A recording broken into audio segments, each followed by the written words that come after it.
Assalamualaikum warahmatullahi wabarakatuh. Salam sejahtera. Kita jumpa lagi dalam perbincangan bagi mata pelajaran grafik komunikasi teknikal. Jadi pada hari ini perbincangan kita akan menyentuh tajuk bagi pelajar-pelajar tingkatan 5, mata pelajaran tingkatan 5, iaitu tajuk yang kedua besarnya ialah tajuk lukisan pengorakan. Sebelum ni kita dah belajar perspektif. Jadi hari ini kita akan belajar lukisan pengorakan. Jadi di hadapan cikgu ni kita dah ada sedia satu soalan yang saya ambil daripada buku grafik komunikasi teknikal. Sebab cikgu punya anak murid semua guna buku local publication. Jadi saya pun tunjuk ni lah, senang untuk diorang belajar. Jadi pada hari ini kita akan mulakan tajuk melukis lukisan pengorakan. Okay, namun sebelum itu, sebagai perbincangan sepintas lalu kepada lukisan pengorakan, cikgu cuba buatlah satu ulang kaji mudah kepada teori kita yang simple saja. Sebab tu fokus kita hari ini kita nak lukis. Jadi kita bincang simple saja apa yang kita nak sentuh tentang pengorakan. Umumnya lukisan pengorakan adalah lukisan bentangan. Harap semua nampak tulisan cikgu ya, bentangan.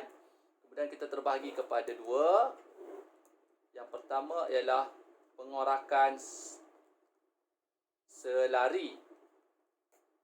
Yang kedua ialah pengorakan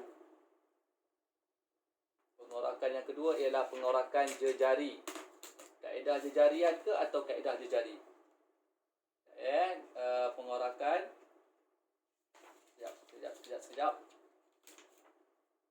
Mana tadi ya? Kadang-kadang nama ni kena betul-betul nama sebab dia istilah. Kaedah selari, satu lagi kaedah jejarian. Kaedah jejarian, pengorakan jejari. Kaedah dia ialah kaedah jejarian. Kaedah jejarian. Ini kaedah selari. Kaedah selari, itu yang kedua ialah kaedah jejarian. Okey. Jadi ada dua kaedah kita nak guna. Bila pengorakan selari, sifat dia yang pertama, ni pecah dua pula. Bentuk dia iaitu sini satu prisma.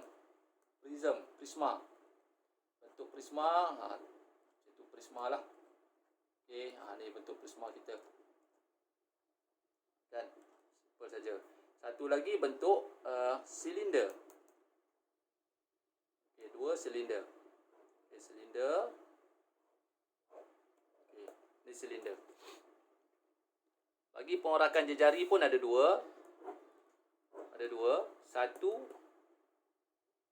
kon. Okey, satu pusat di atas, bawah dia kembang. Kemudian satu lagi ialah piramid. Satu lagi piramid. Okey. Saya buat piramid, simple je lah. Okey. Piramid segi 4. Tak kira lah berapa bucu, sisi 4 ke, piramid 5 ke, piramid 6 ke. Okey, tapi piramid. Pun piramid, prisma dan silinder. Okey, ini dua jenis pengorakan. So pada hari ini kita akan memulakan dengan pengorakan selari dahulu, dan kita akan lihat pengorakan selari. Nanti dalam klip yang akan datang kita akan buat pengorakan jejari. Okey, jadi kita akan mulakan lukisan kita dengan pengorakan selari. Jadi macam cikgu sebut tadi, kita ada dua, pengorakan prisma dan silinder. Jadi kat sini bentuk dia apa? Bentuk prisma lah. Okey, silinder dia bulat. Tapi dalam soalan SPM, dia akan gabungkan kedua-duanya. Prisma dan silinder dia gabungkan. Okey, satu bahagian separuh prisma, separuh silinder. Macam itulah. Okey, sekarang kita nak melukiskan satu soalan mudah. Macam mana kita nak buat? Kita nak lukis. Okey, pertama sekali, ia lukisan bentangan.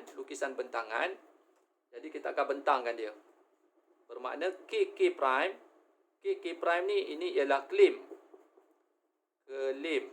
Kelim ni ialah tempat di mana kita akan potong objek kita. Bila kita potong pakai gunting, kita bentangkan. Bila kita bentangkan, apa yang berlaku? Kita ada 1, 2 permukaan, 3 permukaan, 4 permukaan, 5 permukaan. Okey, kelim ni tempat kita potong. Dia tandakan sini claim. Ini pandangan pelan, pandangan atas, ini pandangan hadapan kepada objek. Pandangan hadapan kepada objek. Pandangan atas, pandangan hadapan. Atas, pandangan hadapan. Okey. Jadi sini claim, tempat pemotongan. Jadi bila tempat pemotongan, lukisan kita akan bermula daripada bahagian pemotongan. Okey, claim. Itu yang pertama, murid-murid kena tahu. Claim. Yang kedua, bila kita nak bentangkan, kita akan ikut arah jam. Bentangan kita ikut arah jam. Bila ikut arah jam, namanya ikut arah jam, bentangan yang ikut arah jam dinamakan bentangan dalam. Okay, bentangan dalam. Bentangan dalam. Bahagian dalam kita bentangkan. Okay, kalau lawan arah jam, cikgu, salah. Kaedah kita ialah mesti mengikut arah jam.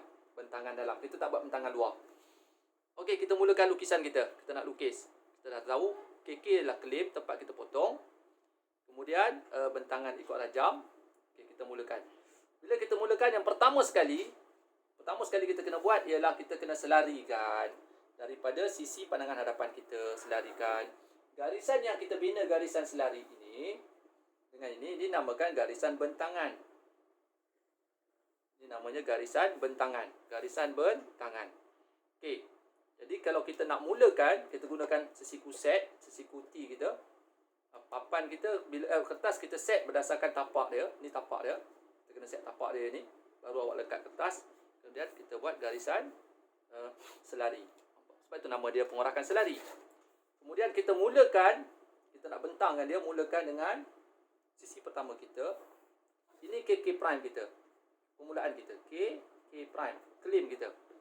Kita nak mula dah ni, claim. Jadi kalau mula claim, bila kita nak buka bentangan kita, contoh macam ni lah. Macam ni. Okey, sekarang saya ada, saya buat ni prism, saya buat 4. Sekejap Okey, saya potong 4. Okey, sekarang saya ada 4. Asal dia macam ni lah. Mungkin sini kotak. Okay, nampak cikgu buat kotak kotak. Ini ada 5 bucu. Saya buat 4 bucu. 4 bucu yang sama. Saya kotak. Asal dia bersambung. Kemudian di sini ialah claim. Kita kerat. Bila kerat, kita bentangkan. Apa yang kita nampak? Yang ini, bentangan sebenar ini yang kita nak lukis. Bentangan sebenar ini yang kita nak lukis. Di mana di sini kita ada dia punya bahagian lipatan. Bahagian lipatan. Kita ada 4 sebab ada 4 permukaan bahagian lipatan. Okey, bahagian lipatan ini ialah garisan lipatan. Ini namanya garisan lipatan. Tapi untuk bahagian terlipat sajalah. Okey, ada 4. Okey, kita kerat, kita bentang. Ini bentangan dalam. Kita tak bentang kat luar Kita bentang dalam. Sebab itu kita ikut arah jam. Okey, so macam ni pun samalah. Kat sini ada berapa sisi? Ada 5. Jadi ini sebagai tiang pertama, tiang kedua, ketiga, keempat dan balik ke K prime. Sebab bentangan ni kita nak ukur sebenar. Okey, jadi berdasarkan tiang yang awak pilih, pertama kita buat garisan selari, lukis KK prime kita, permulaan kita, claim. Seterusnya kita bawa ukuran bentangan kita. Okay, tiang pertama, saya ambil daripada bucu ni, tiang pertama. Okay, tiang pertama saya ambil dan saya pin. Okay, tiang pertama. Dan adakah dia mempunyai ukuran yang sama? Sama. Okey, ukurannya sama. Kalau ukuran yang sama, okey, saya pindahkan saja sampai 5 sebab ukuran dia sama. 2. Yang ketiga, merujuk pada 3 kita di sini. Seterusnya yang keempat. Dan balik ke K prime. Mesti balik ke K prime. Inilah bentangan keseluruhan kita. Balik ke K prime. Jadi kita ada tandakan 1, 2, 3, 4 dan balik ke K prime. Balik ke K prime. Lalu garisan ini hendaklah kita nipiskan dia. Kita lukis juga. Kita lukis. Tetapi kita nipiskan garisan kita guna garisan unjuran. Sebab yang kita bina sekarang ni bukan objek. Ini ialah garisan elemen. Tiang-tiang ni kita namakan dia sebagai garisan elemen. Okay, garisan elemen. Betul-betul. Okay, yang keempat mesti betul-betul. Dan yang kelima ni bukan objek So garisan saya bina tadi garisan apa? Garisan elemen. Garisan ni semua dalam garisan pengorakan ada benda ni. Claim, bentangan dalam ikut rajam, garisan elemen. Ini namanya garisan bentangan.